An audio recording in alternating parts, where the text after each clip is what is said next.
बघा आजचा कोट किंवा मोटिवेशन म्हणू शकतो आपण, जो हमें कमियां बताता है समझ लो वो ही हमें परफेक्ट बनाता है. म्हणजे काय रे, सरळ सरळ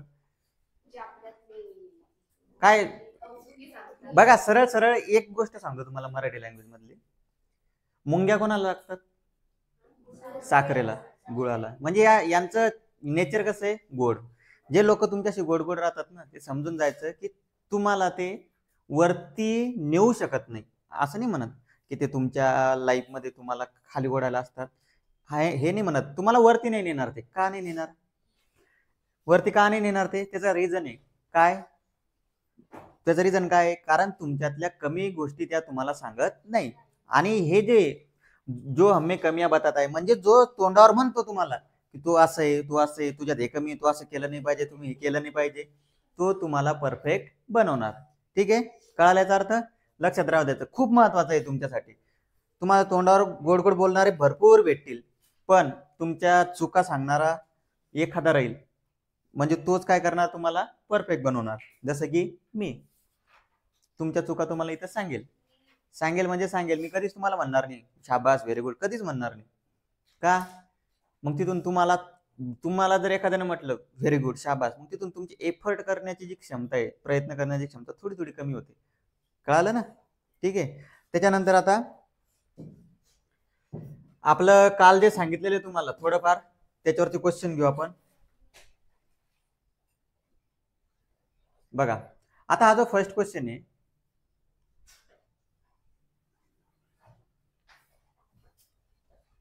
बघा फर्स्ट क्वेश्चनचं म्हणणं काय? दोन क्वेश्चन तुम्हाला सांगितलं मी, दोन इक्वेशन दिलेले असतात आपल्याला. 5x + 3y = 9, त्याच्यानंतर 2x + 3y = 12. हे दोन इक्वेशन दिलेले आहे. आपली फर्स्ट स्टेप काय? आपली कोएफिशिएंट सारखे आहेत का नाही बघायचे. आहेत का सारखे? हो का नाही? कोणाचे सारखे? वायचे. 3 आणि 3. बरं, फर्स्ट स्टेप झाली. त्याच्यानंतर सेकंड स्टेप म्हणल्यापेक्षा माइंड मध्ये प्रोसेस करायच्या गोष्टी. साइन सारखं आहे का त्यांचं? हो. साइन सारखा असल्यावर काय करतो? ऍडिशन.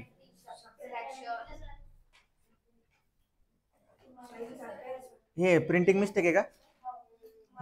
ही तर प्रिंटिंग मिस्टेक आहे. एक मिनिट, ही प्रिंटिंग मिस्टेक आहे इथं. हा थांबा, ही प्रिंटिंग मिस्टेक आहे. बरं, मायनस. साइन सारखा असेल तर काय करतो? ऍडिशन, सॉरी सबट्रॅक्शन होतं कधी कधी. आणि साइन वेगळा असलं तर काय करतो? ऍडिशन. साइन वेगळा असल्यावर ऍडिशन करण्याचं रिझन सांगतो तुम्हाला. त्या दोन गोष्टी काय होतात? कॅन्सल. आता आपण काय करणार? यांची ऍडिशन करणार. बघा, लेट्स ऍड इक्वेशन 1 and 2, किंवा मी तुम्हाला काय सांगितलेलं आहे? Adding equation 1 and 2. 3y cancel झाले, कॅन्सल. 5 आणि 2 7, 7x. 9 आणि 12 21. पेन्सिलनं लिहून घ्यायचं. आता हे 7, बरं बघा, आता हे 7 इकडे केल्यावर काय होतील? आपण मध्ये जातील. इकडे उरलेले 21. 7 न कितीचा भाग जाईल? 3चा. ठीक आहे, दिसत नसेल तर थोडं झूम करतो याला. ठीक आहे, कळालं? बघून घ्या. 7 21. हे 7 मल्टिप्लिकेशन मध्ये, इकडे आल्यानंतर डिव्हिजन. 7 न कितीचा भाग गेला? 3चा. ठीक आहे, कळालं? त्याच्यानंतर याला जर इकडे घेतलं आपण, हे ठीक आहे. आता x ची किंमत किती आलेली आहे? 3. मग x ची किंमत या इक्वेशन मध्ये ठेवू आपण. 5 गुणिला 3, 5 त्रिक 15. 15 तिकडे गेल्यानंतर झाले मायनस. ठीक आहे. 9. आता बघा, तुम्हाला जेव्हा ह्या गोष्टी येतील, ह्या गोष्टी आल्यावर काय चेक करायचं? मोठी संख्या कोणती? मोठी संख्या कोणती? 15. 15 मधून 9 गेले 6. मोठ्या संख्येचं साइन मायनस. ठीक आहे, इथं -6. कळालं? आता 3 न कितीचा भाग जाईल? 2चा. -2. म्हणजे आन्सर काय आलं तुमचं? 3 and -2. कळालं? समजलं? घरून लिहून आणायचा तो क्वेश्चन. कळालं का? टाइमपास नाही करत आपल्याला इथं. समजला? कोणाला काही डाऊट याच्यामध्ये? एकदम सिंपल. आता ही जी प्रोसेस वापरली ना आपण, तीच पुढच्या एक्झाम्पल मध्ये वापरायची आपल्याला. कशी? आता फर्स्ट क्वेश्चन इकडे बघा. तुम्हाला एक थोडं डिफरंट सांगतो आज. तुम्हाला मेथड ऑफ सबस्टिट्यूशन सांगतो. कोणती मेथड? सबस्टिट्यूशन.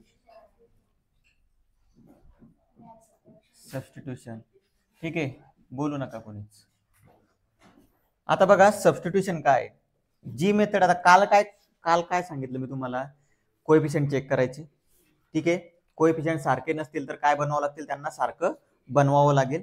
इथं समजून जाईल तुम्हाला सारखं कसं बनवायचं त्या क्वेश्चन मध्ये. ठीक आहे, त्याच्यानंतर साईन सारखे असेल तर काय करायचं, सबट्रॅक्शन, आणि साईन वेगळं असेल तर काय करायचं, ऍडिशन. आता हा जो फर्स्ट क्वेश्चन आहे, आता सबस्टिट्यूशन मेथड कधी यूज करायची सांगतो. सबस्टिट्यूशन मेथड यूज करायची कोएफिशियंट 1 असल्यावर. कोएफिशियंट किती असल्यावर, 1, तेव्हाच सबस्टिट्यूशन मेथड यूज करायची. मग बाकीच्या ठिकाणी सबस्टिट्यूशन मेथड यूज करू शकत नाही का, करू शकतो. पण आपल्याला सिंपल वे ना ऍडव्हान्स गोष्टी शिकायच्या आहे. कशा, सिंपल वे ना ऍडव्हान्स गोष्टी. आपला आन्सर जेवढं लवकर येईल तेवढं आपल्याला दुसरा क्वेश्चन सोडवायला वेळ मिळेल, आणि आन्सर लवकर येईल याचा अर्थ काय, ते आन्सर चुकणार नाही आपलं. ठीक आहे, जेव्हा कोएफिशियंट 1 असेल, बघा इथं कोएफिशियंट किती आहे, 1. इथं कोएफिशियंट किती आहे, 1. इथं कोएफिशियंट किती आहे, 1. इथं पण 1. इथं पण कोएफिशियंट किती, 1. म्हणजे हे 5च्या 5 क्वेश्चन तुम्ही सबस्टिट्यूशन मेथडनं सोडवू शकता. ठीक आहे, आणि सोडवायचेच का, चुकणार नाही. आता बघा कसं, कालचं गोष्ट कळाली ना तुम्हाला, कोएफिशियंट सारखे असतील सारखे नसतील, व्हिडिओ बघून घ्यायचा, युट्यूबवर टाकलेला आहे मी. ठीक आहे, काही जणांनी बघितला का, तुम्हाला दाखवून देतो नंतर, थांबा. आता हे जे फर्स्ट क्वेश्चन जर घेतला आपण, आता डायरेक्टली तुम्ही हेअर सोल्युशन, आपण 2 नंबर देतो, 3a + 5b is equal to 26, याला नंबर 1, आणि a + 5b is equal to 22, याला नंबर 2. ठीक आहे, कळालं. ठीक आहे, आता हा जो क्वेश्चन आहे, आता मी तुम्हाला काय म्हटलं, सबस्टिट्यूशन मेथड कधी वापरायची, कोएफिशियंट 1 असल्यावर. कोएफिशियंट किती आहे, 1. मग काय करायचं, इथं फ्रॉम इक्वेशन 2, 2 नंबरचं इक्वेशन यूज करून राहिलो. ए जो आहे तो एका साईडला ठेवा, ए, 5b तिकडे टाका, 22 - 5b. ठीक आहे, समजलं. सबस्टिट्यूशन मेथड एकदम इझी असते. फ्रॉम इक्वेशन 2, इक्वेशन 2च काय घेतलं, कोएफिशियंट कसा आहे त्याचा, 1.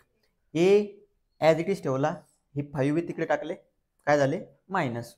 आता ए ची किंमत इथे ठेवायची फक्त. मग इथं लिहायचं from equation 1 and equation 3. Equation 1 आणि इक्वेशन 3 वरून काय गोष्टी होतील आपल्या, ए ची किंमत इथे ठेवायची फक्त 3. दुसऱ्या कलर मध्ये दाखवतो तुम्हाला समजून जाईल. ए ची किंमत किती ठेवलेली आपण, 22 - 5b.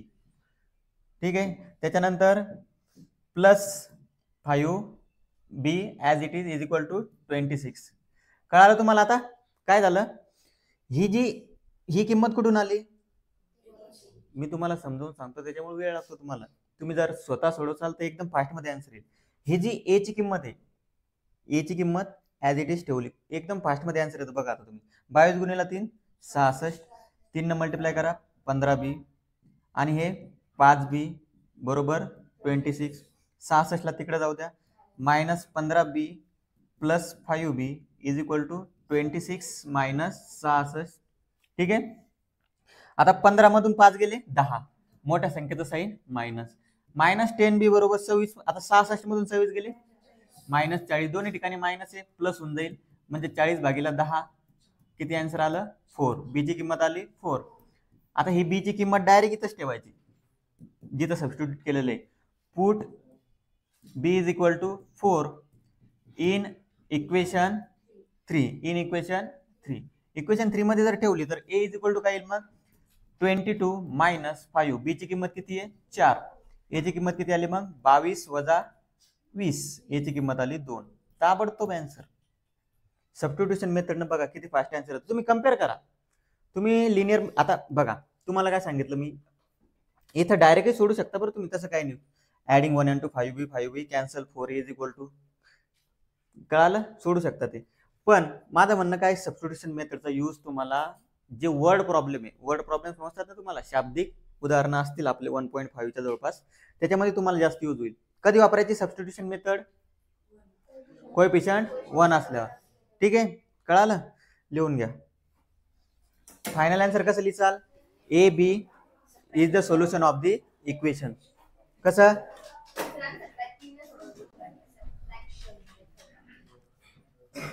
2 आणि 4 is the solution of the equation.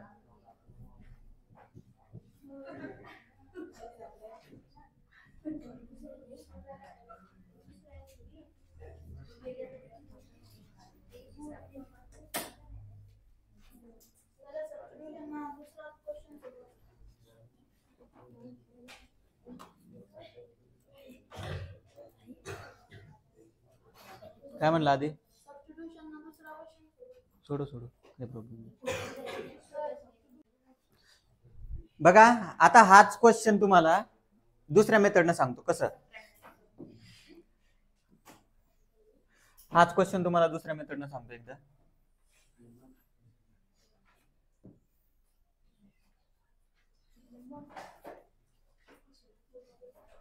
बघा आता रेग्युलर मेथडनं सांगतो तुम्हाला. ते सबस्टिट्यूशन का सांगितलं, आपल्याला त्याचा यूज आहे. ठीक आहे, तुम्हाला जी मेथड इझी वाटेल त्या मेथडनं सोडवा. आता या मेथडनं आपण बाकीचे क्वेश्चन सोडवणार आहे, तुम्हाला कळेल नंतर.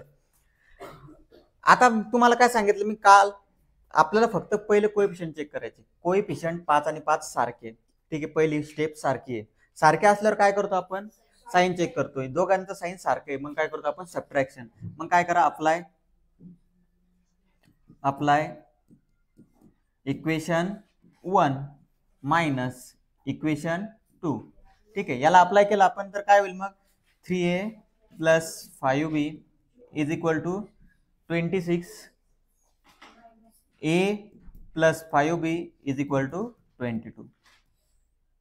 आता जेव्हा जेव्हा मायनस साईन येईल तेव्हा सेकंड इक्वेशनचे साईन बदलायचे. मायनस याचं पण काय होईल, मायनस याचं पण काय होईल, मायनस. आता मायनस साईन केलेले, आता बघा जो कोएफिशियंट सारखा आहे तो कॅन्सलच होणार. 3 मधून इथं कोएफिशियंट 1 असतो, 3 मधून 1 गेला 2, ट्वाइस ए. 26 मधून 22 गेले 4, ए बरोबर किती येईल, ठीक आहे, ए ची किंमत आली 2.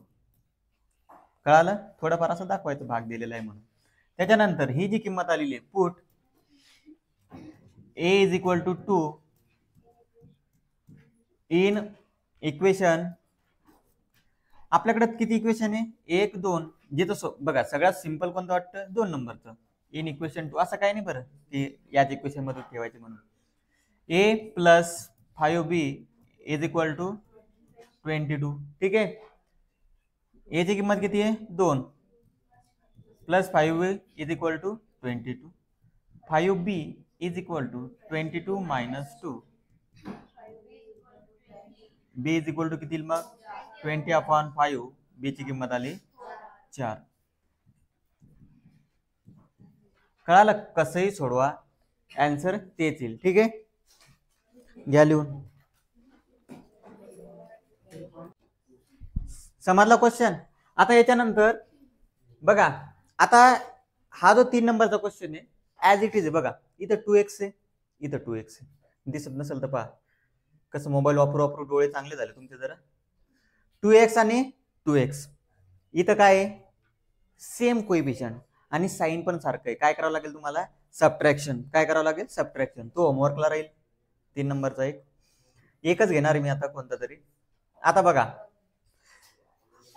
आता एक मिनिट इथं बघा, 4था 5वा काही प्रॉब्लेम नाही. 4था क्वेश्चन घेऊ आपण. कोएफिशियंट वेगळे थोडे. ठीक आहे, काय 4 नंबरचा क्वेश्चन. बघा सगळे क्वेश्चन सारखेच आहे म्हणून याच्यामध्ये जास्त वेळ नाही घालून राहिलो मी, तुम्हालाही आले पाहिजे. हा क्वेश्चन चांगला समजावून घ्या, तेव्हा बाकीचे सॉल्व्ह करता येतील. 5m minus 3n is equal to 19 आणि -7. बघा परत सांगतो, आपण 1 नंबरचा सोडवला. ठीक आहे, 2 नंबरचा सारखा आहे सेम. आता हे जे 2 4 आणि 5 उरले, हे तिन्ही क्वेश्चन सारखे. फक्त कन्सेप्ट समजून घ्या, काही अवघड नाही. आणि तुम्ही 10वी ते तुम्हाला क्वेश्चन ते आलेच पाहिजे. बघा आता सगळ्यात पहिली स्टेप आपली काय करतो आपण, कोएफिशियंट सारखे आहेत का नाही ते बघतो. 5 आहे, 1 आहे, आहे का सारखे, नाही. इथे किती, -3 -6 सारखे आहेत का, नाही.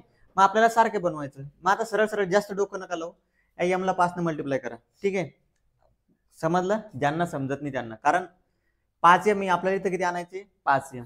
ठीक आहे, आता हे झालं ज्यांना समजत नाही त्यांना.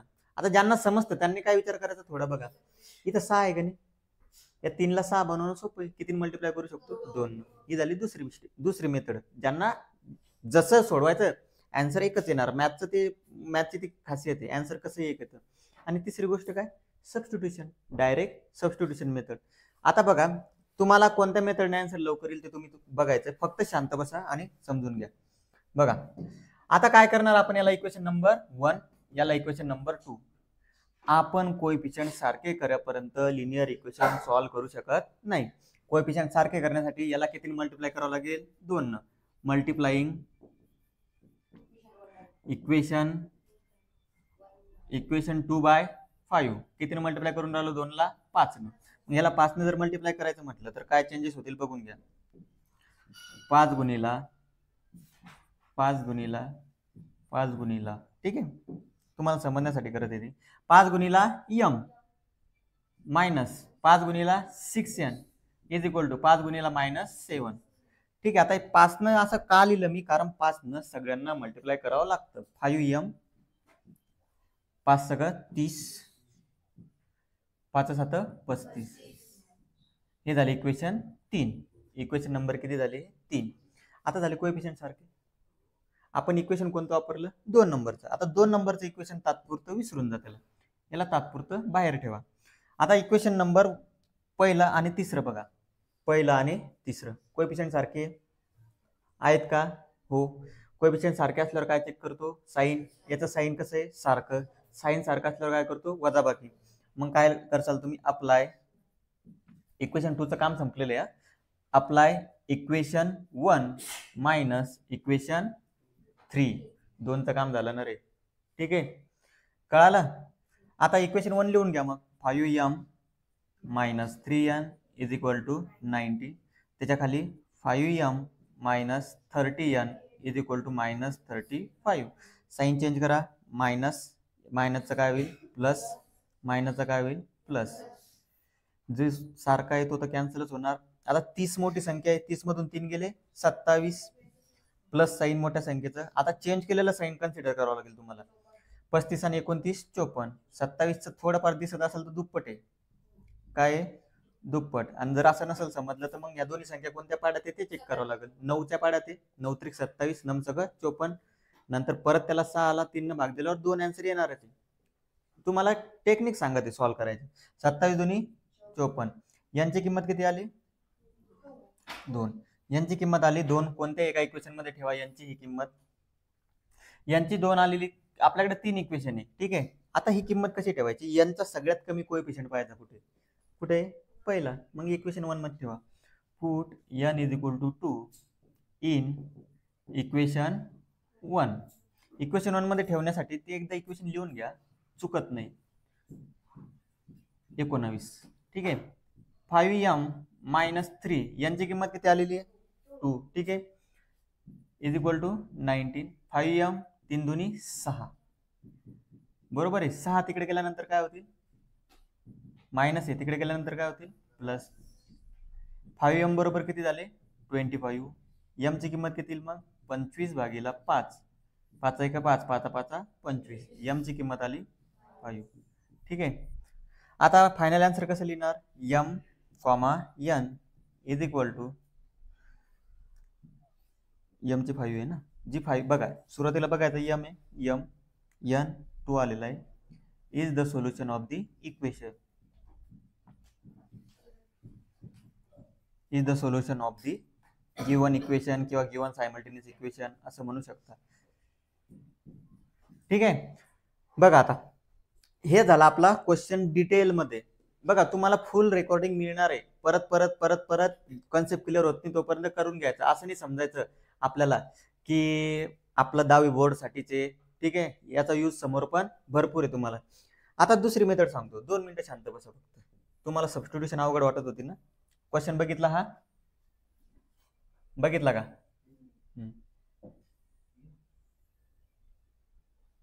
ठीक आहे. आता सबस्टिट्यूशन मेथड बघा कसा रोल प्ले करते. सबस्टिट्यूशन मेथड साठी काय सांगितलं मी तुम्हाला, कोएफिशियंट 1. पहिला जो क्वेश्चन झाला त्याच्यात काही समजलं नसेल काही जणांना. आता इथं समजून घ्या सबस्टिट्यूशन मेथडने आन्सर किती फास्ट येते. ही प्रोसिजर समजली तुम्हाला केवढी आली तर. आता इथं बघून घ्या. सबस्टिट्यूशन मेथड साठी आपण कोएफिशियंट चेक करतो. मग काय लिहितो, डायरेक्ट फ्रॉम इक्वेशन 2. m बरोबर किती होईल, -7. 6n तिकडे गेल्यानंतर झाले प्लस. याला दिला इक्वेशन नंबर 3. आता 1 आणि 3 वरून काय येईल मग, फ्रॉम इक्वेशन 1 अँड इक्वेशन 3. बघा 2 ला चेंज केलं. बघा एक गोष्ट लक्षात ठेवा, ज्याला चेंज केलं त्याचं काम संपलं. इथं 2 ला चेंज केलं होतं त्याचं काम संपलं. इथं 2 ला चेंज केलं त्याचं काम संपलं. म्हणजे उरलं 1 आणि 3. 5 m ची किंमत किती टाकणार आता तुम्ही? -7 + 6n. ठीक आहे, ही टाकली तुम्ही m ची किंमत. बरोबर आहे. -3n as it is. बघा m ची किंमत पुट केली फक्त आपण ही. -3n जसेच्या तसे. समोर किती आहे? 19. 5 ने जर मल्टिप्लाय केलं 5 7 35, 5 सक 30, -3n जसेच्या तसे. इकडे समोर 29. आता 35 तिकडे जातील, इकडे किती उरतील? 30. बघा एक स्टेप टाकतो परत. 30 - 3n हे 19. 35 तिकडे गेल्यानंतर झाले प्लस 30 मधून 30 गेले 27n बरोबर 54. n ची किंमत किती? मग 54/27. 27 1 27, 27 2 54. n ची किंमत आलेली आहे 2. ठीक आहे, ही n ची किंमत जी आलेली आहे, put n = 2 in equation 3. Equation 3 मध्येच ठेवायची डायरेक्ट, कारण आपल्याला डायरेक्ट m ची किंमत मिळून जाईल. याच्यामध्ये जे सबस्टिट्यूट केलेले आपण त्याच्यातच किंमत ठेवून द्यायची. मग m बरोबर काय येईल? -7 + 6. n ची किंमत किती आहे? 2. m बरोबर किती येईल? -7 + 12. m ची किंमत किती आली? 5. 12 मधून 7 मोठ्या संख्येचं साइन. कोणती मेथड इझी वाटते आता? कोणती मेथड इझी वाटते? सबस्टिट्यूशन. का? रिझन सांगतो त्याच्यात तुम्हाला. सबस्टिट्यूशन मध्ये मल्टिप्लाय करायची गरज पडत नाही. कळालं?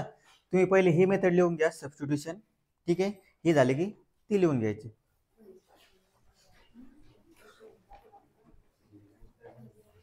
बघा आता,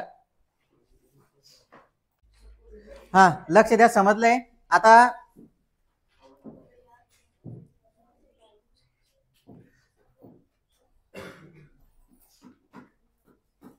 बघा आता याच्यातलं जे क्वेश्चन आहे, बघा हा क्वेश्चन कोणता कोणता झाला आपला? 1 झाला. ठीक आहे, एक मिनिट. हा 1 झालेला आहे. ठीक आहे, त्याच्यानंतर 4 झालेला आहे.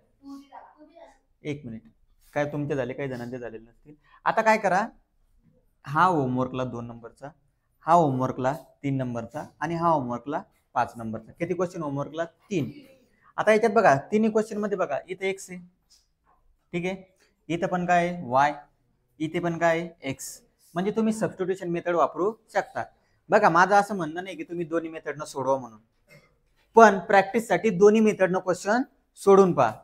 कोणती कोणती मेथड? एक मल्टिप्लाइंग आणि दुसरी सबस्टिट्यूशन. उद्या मी चेक करील. कळालं? त्याच्यानंतर हे झालं 3 क्वेश्चन. होमवर्क तर राहणारच. त्याच्यानंतर हे 2 क्वेश्चन सॉल्व एक्झाम्पल. हे पहिलं बघा, इथं दोन्ही मेथडनं दिलेलं आहे. हा 4था क्वेश्चन होमवर्कला. ठीक आहे, सॉल्व. आणि हा 5वा क्वेश्चन होमवर्कला. किती क्वेश्चन झाले होमवर्कचे? 5. उद्या मी सर्वांचे 5 क्वेश्चन चेक करील. कळालं का? काही प्रॉब्लेम कोणाला?